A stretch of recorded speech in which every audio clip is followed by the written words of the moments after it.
দখলদার ইসরায়েলি সেনাদের সামরিক অভিযানে নরকে পরিণত হয়েছে গাজা উপত্যকা। পরিবার ও স্বজনদের হারিয়ে নিঃস্ব ফিলিস্তিনরা। শুক্রবারও উপত্যকার একাধিক স্থানে স্থল অভিযান চালায় নেতানিয়াহুর সেনারা। কেড়ে নেয় বহু গাজাবাসীর প্রাণ।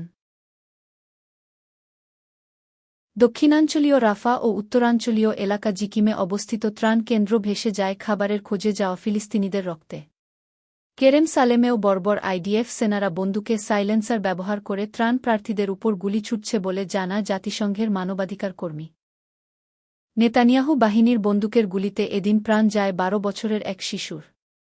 ঠিক এ সময় ইসরায়েলে নিযুক্ত মার্কিন রাষ্ট্রদূত মাইক হাকাবিকে নিয়ে গাজা উপত্যকা পরিদর্শনে যান ট্রাম্পের বিশেষ দূত স্টিভ উইটকফ।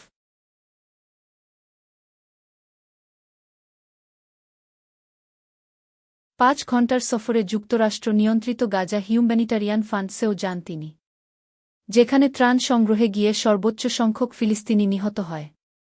তবে গাজায় ত্রাণ সহায়তার পরিমাণ নির্ধারণে সফরটি গুরুত্বপূর্ণ বলছেন ডোনাল্ড ট্রাম্প।